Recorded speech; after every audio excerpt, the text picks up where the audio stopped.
Welcome back everybody. I am still kind of recovering from a bit of an Easter break. And I hope you are too. So I thought we would start us off with something a bit more simple. And since we're already done with the front indicator lights and the tail lights, I think we should just tackle the last light, the license plate light. I have already saved some space for it right here, and I thought I will make the whole thing out of this piece of sheet metal. I will trim it and bend it and populate it with LEDs, and then I will show you how I wire it all up. I think it will be pretty fun.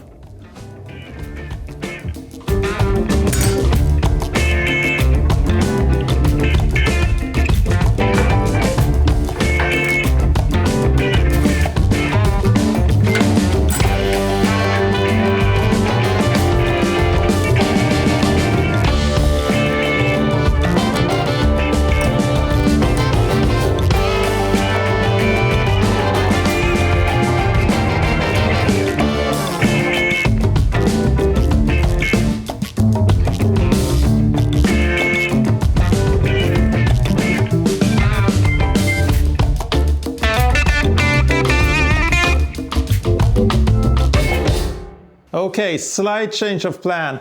When I made this piece, I thought it would go in like this, and I would fold this edge over to make sure it stays in place. But then I realized that the bottom section would actually be too far down, so the LEDs would actually be visible from the outside.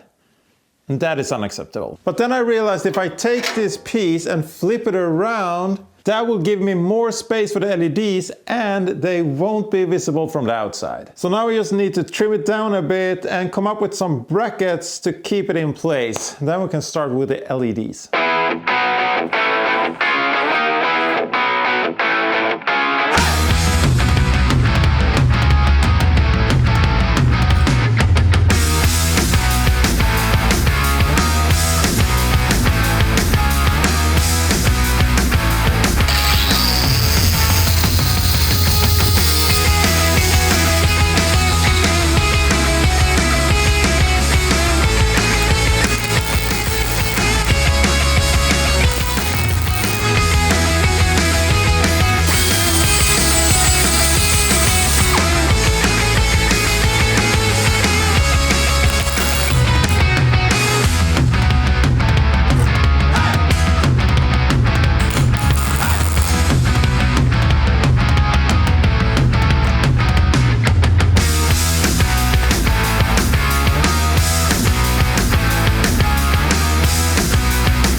Time for a small confession. The brackets you just saw me make, I ripped them off and replaced them with these. After welding the first ones in place, I realized that they were actually in the way for the LEDs. And they were quite ugly. So I replaced them with these. They are still quite ugly, but at least they are not in the way for the LEDs. The LEDs I will be running are regular 5mm high brightness LEDs.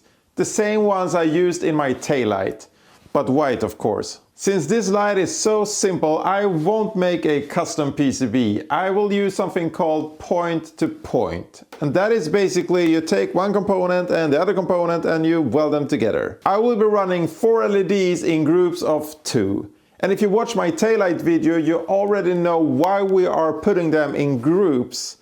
But in short, it makes the circuit more stable. A quick tip when deciding on the amount of LEDs you will be running, make sure that the amount of LEDs are evenly divided by the amount of groups. Let me give you an example. Let's say I would like to have 5 LEDs. I will have to divide them into 2 groups. One group will have 2 LEDs and the other group will have 3 LEDs. And that means that the resistor that you put in the two different groups needs to be different values. And since resistors comes in fixed values, you might end up with the LEDs in one of the groups having more voltage than the other group.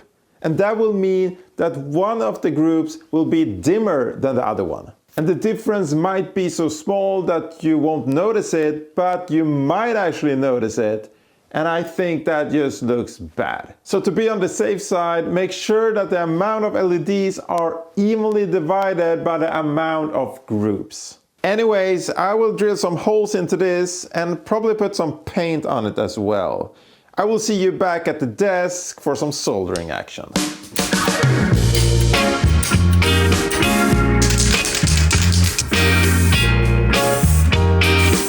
Alright, here we are back at the desk. This is the painted part. The paint is there just to protect the circuit from shorting out against the metal. Nobody will never see it. And here's the 4 LEDs I will be using. And here are the 2 resistors. These resistors are 680 ohms each. I have made a little plan on how I want this circuit to end up. These right here are my 2 resistors.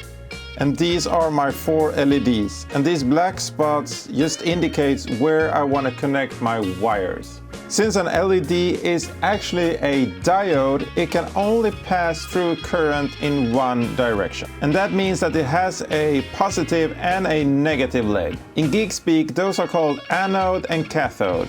Anode being the positive and longer leg, and cathode being the shorter and negative leg. A resistor, on the other hand, it can pass current in either direction.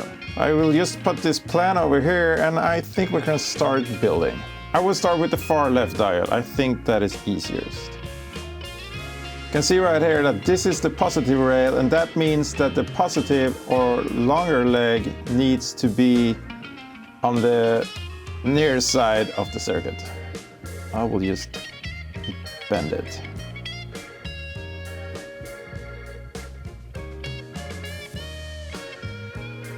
The other leg I will bend in the exact same direction.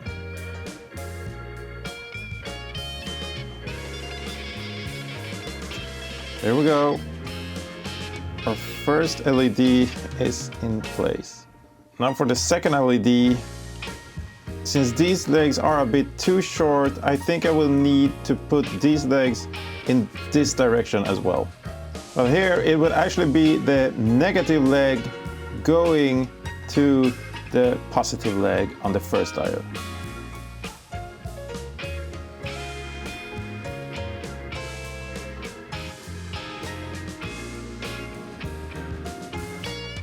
Something like this. And I think I will bend this leg in the opposite direction. And this is where our resistor will go. First, I think I will solder these two together. I think I will use this piece of wire just to clamp them together.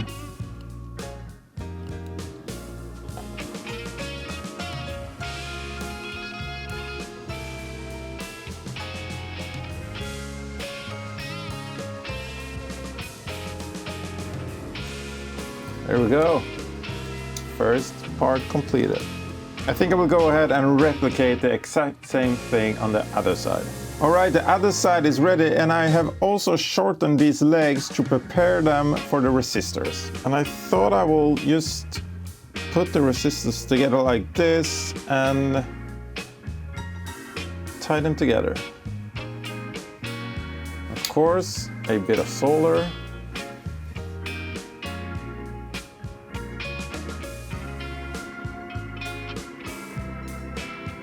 Now we can take these legs, make them a bit shorter and attach it like this.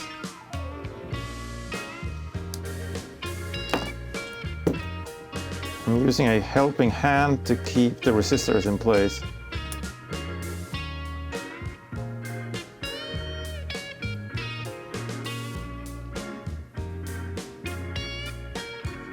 Now lastly, we just need to connect these two together, and I think I will do that using wire.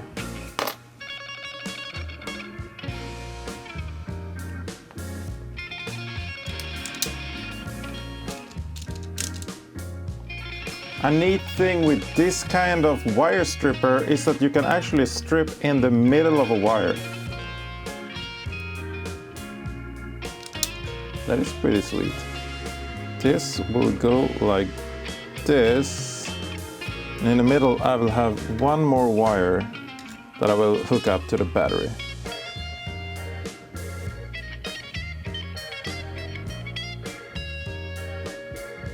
Intertwine these. Is that even a word? Intertwine. I think it is. Of course, solder.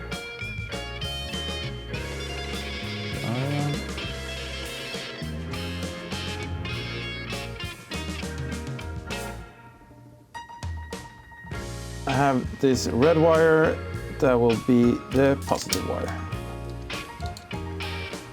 And we will hook that up straight to the resistors.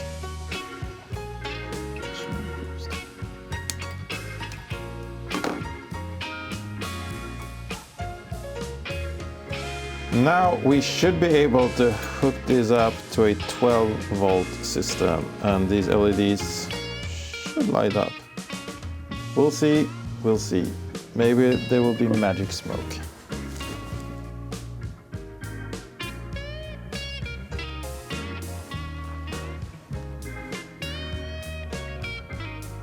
Yes, it's working. Oh, that's pretty nice. This should be plenty bright. And I know a lot of you are saying leaving this like this would be super fragile and it will last about 2 seconds on a motorcycle. And you are completely right. But I'm way ahead of you. My plan is to drench this whole thing in super glue. If you own a glue gun, I have a little tip for you. Don't ever lend it to anyone. Especially if that someone is about to make Christmas ornaments using glitter glue. Your glue gun will spit glitter forever. It doesn't matter if you change the glue to regular glue, it will still be glitter in there somewhere. But in this case, that might actually be quite nice. We'll see. I just hope the glitter isn't conductive. That would actually mess this up quite good.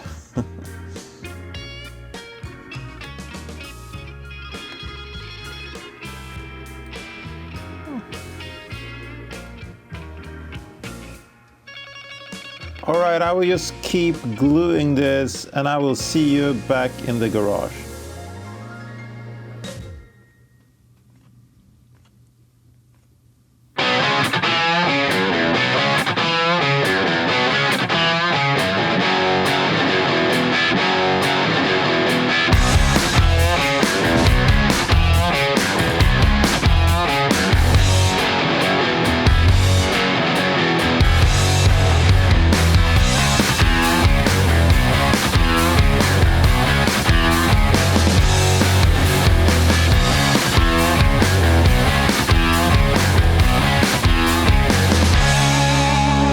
The glue was a success. Is it pretty? Honestly, I kind of think it is. With the glitter in there, it looks kind of cool. And when you turn on the light, it's a quite cool effect actually. I kind of wished I made a whole light like that. But I guess that's it for this video. I hope you liked it and thank you so much for watching and I will see you later. Bye!